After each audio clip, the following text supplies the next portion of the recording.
What's up everybody and welcome back to another video. My name is Channing and today we're going to be talking about the infamous lolcow Wes Watson. For those of you who don't know, Wes is basically a fake alpha male that rose to fame making YouTube story times about his prison experiences. One of his most notable stories is how he tells his audience that he was known around the prison not by his face, but by his butthole. We have a problem! Wes would also say anywhere that he went in prison, he had his paperwork shoved up his anus, which is also very interesting. Oh, he didn't believe that you hooped your paperwork. A lot of people have kind of made a meme out of it. Oh, dude, you wrap it up this big. Like, you get like a 128G, and you get copies of your 128G, which is your paperwork. You fold it over so many times, it's this big. Look at it's this big. You put a glove around it 3 or 4 times. You twist it up and you shove it up your ass. And do you just stop thinking about it after a while? Yeah, then you go to the next place, you shit out, you got your paperwork, and now you don't have to wait for it. And it's this big. Right. This one guy was like rolling up a paper like this.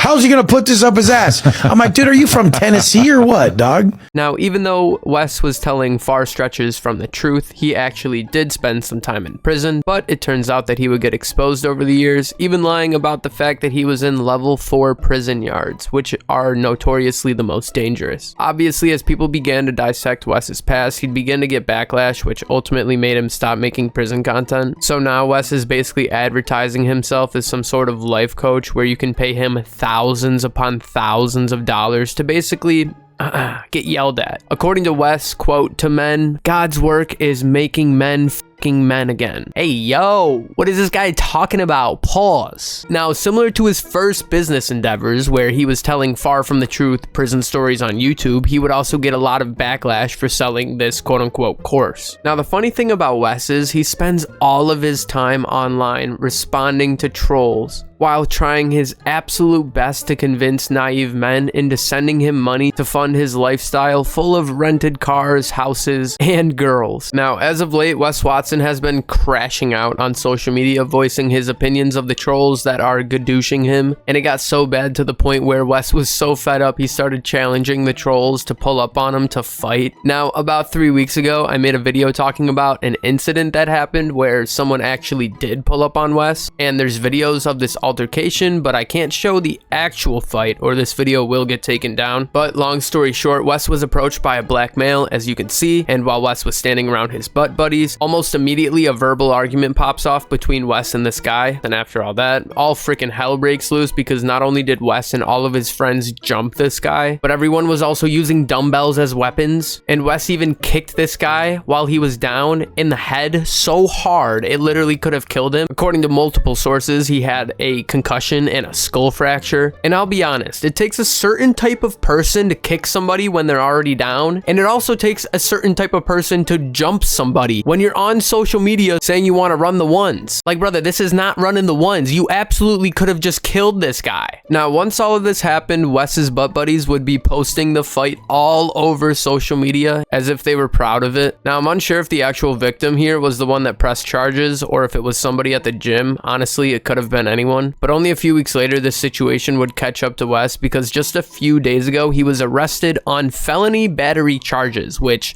is not good for Mr. Wes Watson because he indeed has priors. He's been to prison before, which only makes future run-ins with the law worse. According to Baller Busters on Instagram, Wes was allegedly arrested by Miami PD just a few days ago on February 6th at 5:30 p.m. As you can see from the miamidade.gov page, Wes is also seen to be 5'8", which is just hilarious because he's always yapping about how he's 6 feet tall. And then, as you can see here, we also have Wes's mugshot. Now, I'm sure as soon as this picture was taken, Wes would ask the CO for his paperwork so he could proceed to roll it up and shove it up his anus like he preaches in his YouTube videos and podcasts. We also have the video of the whole entire bond hearing, but before we watch that, I want to mention how stinking inconsistent our judicial system is. The judge and whoever is doing this hearing completely disregarded and probably didn't even know that Wes has priors. And if they were doing their jobs correctly and found out that he does have priors, that would certainly play a role in this whole entire bond hearing. I don't know, maybe I'm just being nitpicky, but you'd think these people would be a little bit better at doing their jobs. But enough of that. Let's watch the actual bond hearing itself. Mr. Watson is present.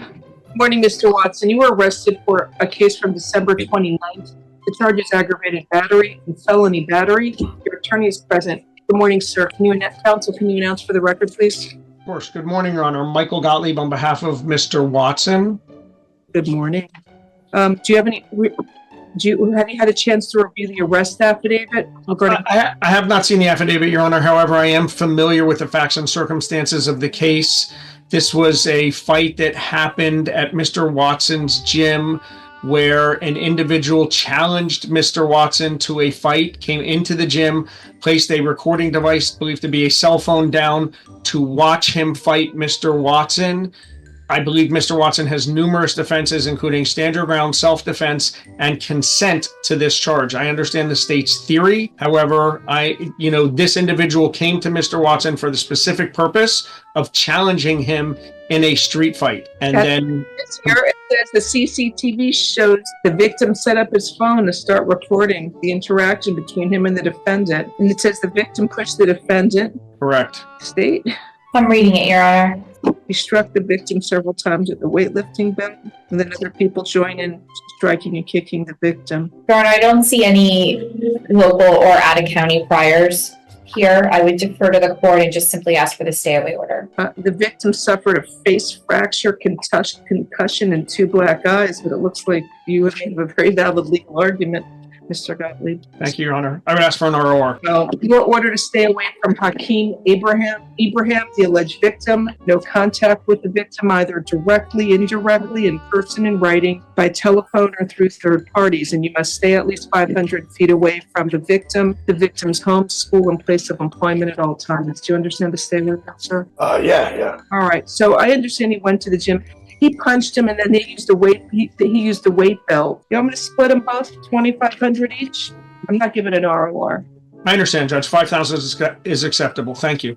$2,500 bond count 1, $2,500 bond count 2. Have a good day, sir. Thank you, Your Honor. You too. Mr. Watson, I'll take care of that. Thank you. If he comes to your gym, call the police. Don't engage, because if you get arrested for anything else, you'll be locked up in jail until your trial. Okay, I just want to, real quick. Mr. Watson, please don't make any statements. You and I can talk about it. Thank you, sir. Sorry about that. No problem. I'll make sure your bond is arranged. Thank you, Your Honor. So as we saw, Wes managed to get his bond set to $5,000, and when he tried to make a statement, he quickly got shut up by his attorney. It's just hilarious, because with Wes's ego, you'd think he was about to say, actually, I do have priors, and I'm about to keister my paperwork, ma'am. Like, could you imagine? And I'm not gonna lie, this whole entire situation with Wes getting arrested is like music to my ears, and I'm not really one to sit here and prey on people's downfalls, but I really can't stand this guy, because Wes is basically a terminally online, roid-raging crash out, and he somehow disguises these characteristics by portraying himself as a quote-unquote alpha male, and manages to get naive and impressionable men to send him money to fund his lifestyle. Everything he does is just incredibly stupid. Like, if you're gonna spend tens and tens and tens of thousands of dollars on rented things, that is just the stupidest thing you can do with your money. Like, you might as well just take all of your life savings at that point, put it into a trash bag, and then just light it on fire. Also, I do want to mention that I hope the victim that got jumped by Wes and his goons is okay, because that guy really did take one for the team. And the funniest part about this whole entire situation is not only did Wes's Reddit prove that his cars and houses are rented, but also his women too. This girl named Gabby that has been in a lot of his videos recently and also claims to be his quote-unquote girl, not only was found on escort websites, as you can see here, but following Wes's arrest, she actually unfollowed him on Instagram as well. So not only is Wes losing his legal battles, time, money, his mind probably, but also his beloved escort quote-unquote girlfriend as well. Now, hopefully Wes learns the lesson of reaping what you sow, and as of right now, Wes's arraignment will be held just 4 days after my birthday on March 7th, and I'm just so happy because I had no idea that when I was turning 24 that I would get such a precious birthday present. So mark your calendars, folks, because that's probably the next time we'll be talking about Wes, and until then, I'm going to enjoy my freedom while Wes is locked up, and I think you guys should too. At the end of the day, I'm really interested to see what comes out of this whole entire situation, and I'm actually genuinely intrigued to see what Wes is going to do once he gets out of prison and how this is going to affect his career, quote-unquote career. He's pretty much a scammer, so I don't know if we call this a career. I think, do we call it a career? I have no idea. But anyways, that's about all I have for you guys today. Real quick, I just want to say thank you to everybody, not only for watching my videos, but also leaving your comments and becoming a part of this community. community. This past month on YouTube has been my best month on this platforms in terms of views and engagement, and it's just very humbling to see. And I just want you guys to know that I appreciate y'all so much, especially because my channel is coming up on its 11th birthday on the 25th of February. So once again, thank you all for your support. Make sure to leave a like if you enjoyed this video, and let me know what you think of Wes Watson in the comments below. As always, thank you for making me a part of your day, and God bless.